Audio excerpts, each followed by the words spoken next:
नमस्कार मित्रों, जैसा कि हमने पिछले 2 वीडियो में पढ़ा था वर्ण विचारों के बारे में, वर्णों के बारे में, उसी क्रम में हम आगे चलते हैं। स्वर जुड़ने के बाद व्यंजनों से हलंत हट जाता है। इसी प्रकार स्वर से अलग होने पर पुनः व्यंजन में हलंत जुड़ जाता है। एक ही ध्वनि से अनेक शब्द शुरू हो सकते हैं। ऋ एक स्वर है। प्रत्येक ध्वनि के उच्चारण के लिए हमारे मुख के विशेष अंग प्रयास करते हैं। शुद्ध व्यंजनों के उच्चारण के लिए ध्वनि पर अधिक बल दिया जाता है। संयोग होने पर शुद्ध व्यंजन को ऊपर अर्थात पहले का तथा सस्वर व्यंजन को नीचे का अर्थात बाद में स्थान दिया जाता है। ध तथा घ, ऋ तथा ल, व तथा ब इत्यादि एक जैसे लगने वाले वर्णों को ध्यान से बोलना भी चाहिए और हमें लिखना भी चाहिए। शब्द के अंतिम अक्षर के उच्चारण ध्यान से करने चाहिए। ह्रस्व ए से युक्त वर्णों के उच्चारण का भी विशेष ध्यान रखना चाहिए, क्योंकि ए की कोई मात्रा वर्णों के साथ नहीं लगाई जाती है। कुछ स्मरणीय बिंदु हैं जिनको हम याद रख करके अपना इस प्रकार का प्रश्न सही कर सकते हैं। विभिन्न ध्वनियाँ ही वर्ण कहलाती हैं। जैसे मान लो अपन बातचीत कर रहे हैं दोस्तों, तो हमारे बातचीत करने से जो भी वर्ण उत्पन्न हो रहे हैं, जो भी आवाज़ उत्पन्न हो रही है, जो भी ध्वनि उत्पन्न हो रही है, वही क्या कहलाती है? वर्ण कहलाती है। ध्वनियों के संयोग को हम वर्ण कहते हैं। कुल 33 वर्ण होते हैं। ऋ का कोई दीर्घ नहीं होता।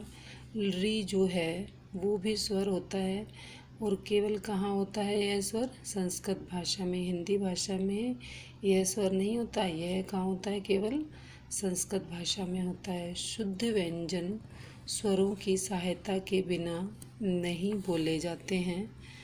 ह्रस्वों के उच्चारण में एक मात्रा तथा दीर्घ स्वरों के उच्चारण में 2 मात्रा तथा प्लुत स्वरों के उच्चारण में 3 मात्रा का समय लगता है।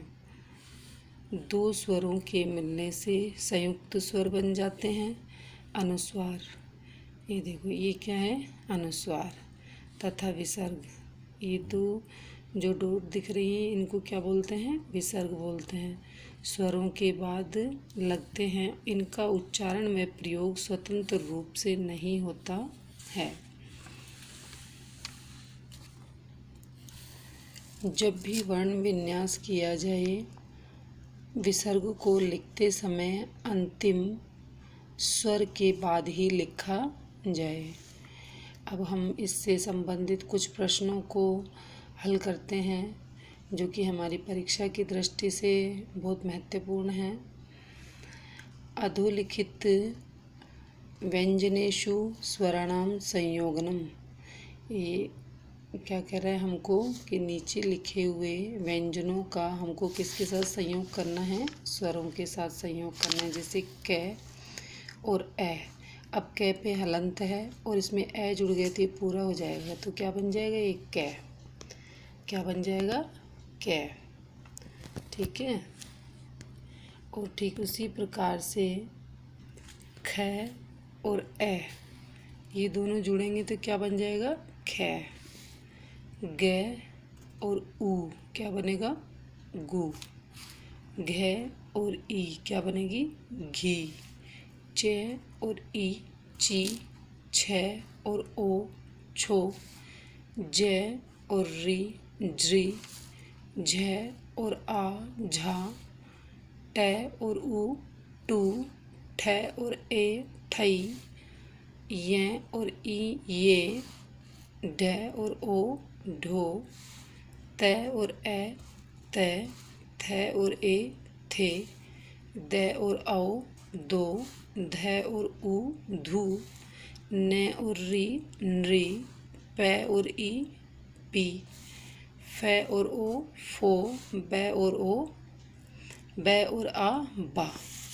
ठीक है, इस तरह का ही एक प्रश्न अपने पास में परीक्षा में आएगा, जिसको हमको क्या बनाना है, स्वरों से व्यंजनों को अलग करना है और व्यंजनों को स्वरों से अलग करना है। अपन आगे देखते हैं। अधोलिखित वर्णानाम स्वर चित्वा लिखित है।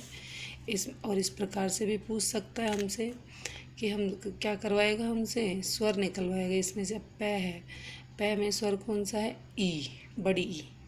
ठीक है, अब पै के साथ में यदि हम बड़ी ई लिखते हैं तो पै पे क्या लग जाएगा, हलंत लग जाएगा। ठीक है, द और छोटी ई। जय, तो जय में से केवल ए निकलेगा, जय में से भी ए निकलेगा, ग में से क्या निकलेगा, ऊ निकलेगा, रू में से भी ऊ निकलेगा, ई में से भी क्या निकलेगा, बड़ी ई निकलेगी, दी में से भी बड़ी ई निकल जाएगी, मै में से भी ए निकल जाएगा, नी में से छोटी ई निकल जाएगी, थी में से बड़ी ई निकल जाएगी, री में से क्या निकलेगा, बताइए, री में से री की मात्रा निकलेगी तो ल बन जाएगा यहाँ पे, और इसका कोई दीर्घ अक्षर नहीं होता है। ठीक है, वह है तो वह में से ए निकल जाएगा और ध में से ऊ निकल जाएगा, ती में से बड़ी ई, ते में से ए, कै में से ए और यो में से आओ निकल जाएगा, रा में से आ और टो में से ओ निकल जाएगा। ठीक है, और एक प्रश्न इस प्रकार भी पूछ सकता है आपसे, अधोलिखित संयुक्त वर्णेषु के द्वे वर्णा स्तः लिखित है। नीचे लिखे संयुक्त वर्ण किन दो व्यंजनों से मिलकर बने हैं, जैसे द्वय है। ठीक है, एक अपने द और वह मिलकर के क्या बन गया, द्वय बन गया।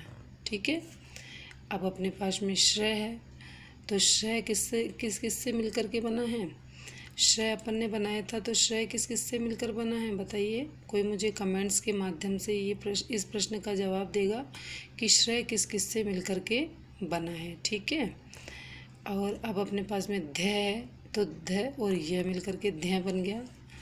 त्रय है, तय और र मिलकर के त्रय बन गया। म्र है, मैं और र मिलकर के म्र बन गया। द्र है, द और र मिलकर के द्र बन गया। ऐसे ज्ञा है, तो जय और ये मिलकर के ग बन गया। ध और ध्य मिलकर के ध बन गया। ध और ये मिलकर के ध्य बन गया। ड और र मिलकर के ड्र मिल गया। स और र मिलकर के श्रय बन गया। प और र मिलकर के प्र बन गया। ग और र मिलकर के ग्रह बन गया।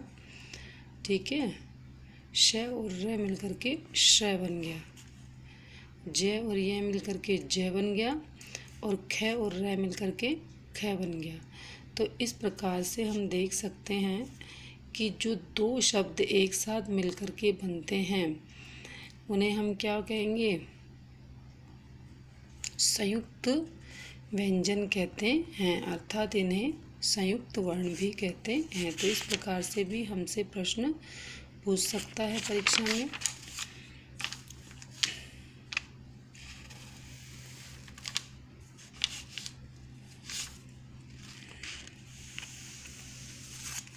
ये देखिए आगे क्वेश्चन नंबर 4, निम्नलिखित ह्रस्व स्वरान पृथक कृत्वा। हमको ह्रस्वों को अलग करना है, इसमें से ह्रस्व स्वर जो हैं उन्हें अलग करना है। निम्नलिखित में से ह्रस्व स्वरों को पृथक करके हमको लिखना है। तो जैसे मान लो अपने पास में ए और बड़ा ए है, तो ए का ह्रस्व कौन होगा, छोटा ए। ए का ह्रस्व कौन होगा, छोटा ए। ठीक है, तो इस प्रकार से री, अपने पास में री है तो री का ह्रस्व कौन होगा, री होगी। री है तो री का ह्रस्व कौन हो जाएगा, री हो जाएगा। ऊ है तो ऊ अपने आप में ह्रस्व है। री है, अब ये देखिए यहाँ दो मात्राएं लग रही है, इसका मतलब ये दीर्घ है। ठीक है, और ये ह्रस्व है। ठीक है ना, तो अब अपन इसकी एक मात्रा ये नीचे से हटा देंगे तो ये क्या बन जाएगा, ह्रस्व बन जाएगा। अब ए है, ए का ह्रस्व कौन हो जाएगा, आ है तो आ का ह्रस्व कौन हो जाएगा, ए हो जाएगा। ए है तो ये अपने आप में ह्रस्व है। ऊ है, ऊ का ह्रस्व कौन हो जाएगा, बड़ा ऊ हो जाएगा। ठीक है, ई है, ई अपने आप में ह्रस्व है और ई का छोटी ई हो गई। ठीक है, आगे समझ में। अब देखिए, निम्नलिखित वर्णानाम क्रमानुसारम लिखित है। नीचे लिखे गए वर्गों के वर्णों को क्रम के अनुसार लिखना है अपन को। तो पै वर्ग है, तो कैसे बनाएंगे इसको? पै वर्ग को अपन पै, फै, बै, भै, मै। टै वर्ग है तो टै, ठै, डै, ढै, णै। तै वर्ग है तो तै, थै, दै, धै, नै।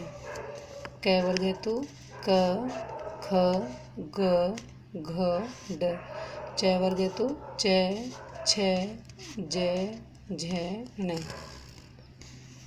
अधोलिखितानां वर्णानां संयोजनं कृत्वा पदानि रचयितुम्। नीचे लिखे वर्णों का संयोजन करके हमको क्या बनाना है? पद बनाना है। इन दोनों को मिला करके हमको क्या बनाना है? पद। तो मैं है, मैं में अगर अपन ने आ जोड़ा तो क्या बन गया? माँ। तो और ये आधा है ही, तो अब क्या बनेगा अपने पास? माम। ऐसे ही बै है, बै में आ जोड़ा तो क्या बनेगा? बा। ले में ए जोड़ा तो क्या बनेगा? बाल है। ऐसे ही ले में ए जोड़ा तो क्या बना? ले। तै में आ जोड़ा तो ता, लता। ऐसे ही ए में से जोड़ा तो क्या बनेगा? अस। और तै में ई जोड़ा तो क्या बनेगा? ती। तो क्या बन जाएगा ये? अस्ती। ऐसे ही कै में ए जोड़ा तो क्या बना?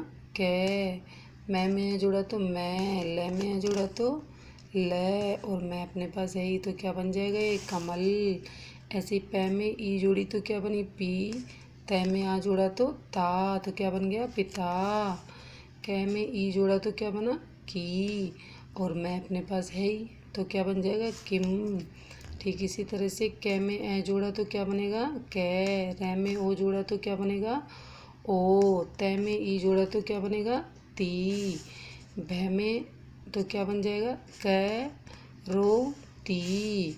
ऐसे ही भ, व, ती, भवती। कै, पो, तह, कपोतह। इस तरह से हम वाक्य शब्द बना सकते हैं। हमारे पास इस तरह से भी एग्जाम में प्रश्न पूछे जा सकते हैं। अब देखिए, नीचे लिखे शब्दों का वर्ण विन्यास करना है। वर्ण विन्यास का मतलब क्या? इनके टुकड़े करना है। अब इसको वर्ण विन्यास करते हैं तो कैसे करते हैं? देखो, जैसे वह है, तो वह पर किसकी मात्रा है? छोटी की मात्रा। तो वह को हम हलंत लगा के लिख देंगे, प्लस छोटी की मात्रा, फिर ध, फिर आ, फिर ले में से ए निकालेंगे, और य में से भी ए निकालेंगे और विसर्ग लगा देंगे। ठीक है। ऐसे ही चक्रम, च, कै प्लस रै प्लस मैं। ऐसे गर्धव, गे प्लस ए, द प्लस रै, भै प्लस ए है। ऐसे भवनम में भै प्लस ए, वै प्लस ए, न प्लस ए और मैं। नासिका में भी न में आ जोड़ा ना। से पर छोटी की मात्रा है तो से प्लस छोटी की मात्रा, और कै और आ का, नासिका। ऐसे ही हमने बोला पाठशाला, पाठशाला। पै में आ जोड़ा पा, ठै में से ए निकला ठै, शा, शैप के साथ में क्या है? आ की मात्रा, तो शा। ल के साथ भी आ की मात्रा, तो ला। तो क्या बन जाएगा? पाठशाला। रै से भै, रा से भै, रै पे आ, रै प्लस आ प्लस से प्लस ए और भै और ए। ठीक है। इस तरह से हम इनके टुकड़े कर लेंगे। हेमंत में है प्लस ए, मैं प्लस ए और अंत है, तो तय में से क्या निकाल लेंगे? ए निकाल लेंगे। ठीक है। च प्लस ए, रै प्लस ए और रण प्लस आओ। ऐसी लक्ष्मी, ल प्लस ए, फिर श अपने पास अपने आप ही आता है, और मैं पर क्या है? बड़ी की मात्रा। तो इस प्रकार का प्रश्न भी हमारे पास में आ सकता है और हमें उसको सोल्व करना पड़ेगा। ठीक है बच्चों, ठीक है दोस्तों। अधोलिखित प्रश्नानुत्तराणि ददातु। अधोलिखित प्रश्नों के हमको क्या देने? उत्तर देने हैं। कै वर्गस्य वर्गान लिखिते, कै वर्गस्य वर्गान लिखिते। तो कै वर्ग को कैसे लिख देंगे हम? कै, ख, ग, घ, ढ। ऐसे ही पै वर्ग को अगर अपन लिखेंगे तो कैसे लिखेंगे? पै, फै, बै, भै, मैं। ठीक है। ऐसी टै वर्ग को टै, ठै, ढै, ढैण। चै वर्ग को चे, छे, झे, झेण। त वर्ग को त, थ, द, ध, न। ठीक है। अंतस्थ वर्णानाम लिखित है। आगे देखिए, अंतस्थ वर्णानाम लिखित है। अंतस्थ वर्ण क्या कहलाते हैं? अंतस्थ वर्ण अपने होते हैं य, र, ल और व। ये क्या होते हैं? अंतस्थ वर्ण होते हैं। फिर ऊष्म जो वर्ण होते हैं वो होते हैं श, तीनों श और एक है, ये ऊष्म वर्ण होते हैं। दीर्घ स्वर जो होते हैं वो हैं अपने पास में आ, बड़ी ई, बड़ा ऊ, बड़ी री, ए, औ। ठीक है। फिर नेक्स्ट अपने पास में पंच संयुक्त अक्षर व्यंजनांत जो होते हैं वो होते हैं एक तो श क्षत्रिय, त्रिशूल, ज्ञानी, श्र और द्व। और लघु स्वर जो होते हैं वो अपने पास हैं ए, ई, उ, री और री। ठीक है। तो इस प्रकार से हमारा वर्ण वाला चैप्टर पूरा हुआ और इससे बाहर एक भी क्वेश्चन नहीं जाएगा। दोस्तों, अगर आपको मेरा वीडियो पसंद आया तो आप इसे लाइक और सब्सक्राइब करना ना भूलें। धन्यवाद।